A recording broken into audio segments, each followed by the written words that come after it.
আমরা 2013 সালে মাননীয় প্রধানমন্ত্রী শেখ হাসিনার তিনি ঘোষণা দিয়েছিলেন যে আজ থেকে বাংলাদেশে কোনো বেসরকারি প্রাথমিক বিদ্যালয় থাকবে না।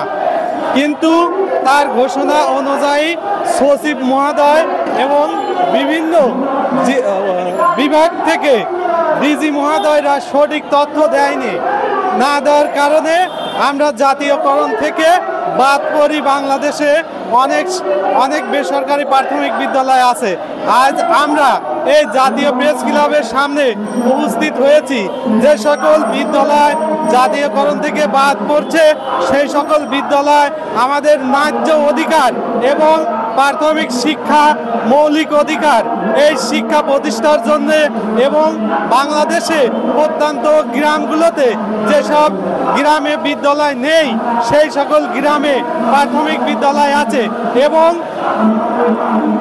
এই বিদ্যালয়ের জমিগুলো অতি পূর্বে অর্থাৎ 90 সালের পূর্বে জমি রেজিস্ট্রি করে দেওয়া আছে মহাপরিচালক বরাবর, যা আজ পর্যন্ত ঊর্ধ্বতন কর্তৃপক্ষ আমাদের বিদ্যালয়গুলো আমলে নেয়নি। আমরা বিভিন্ন সময়ে বিভিন্ন কর্মসূচি করেছি, বিভিন্ন মন্ত্রণালয়ে এবং অধিদপ্তরে আমাদের স্মারকলিপি জমা দিয়েছি।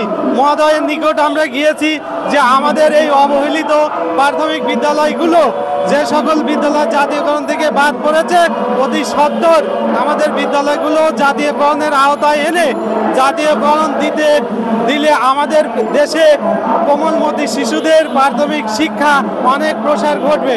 এ বিষয়ে ঊর্ধ্বতন কর্মকর্তারা কখনো কর্ণপাত করেনি।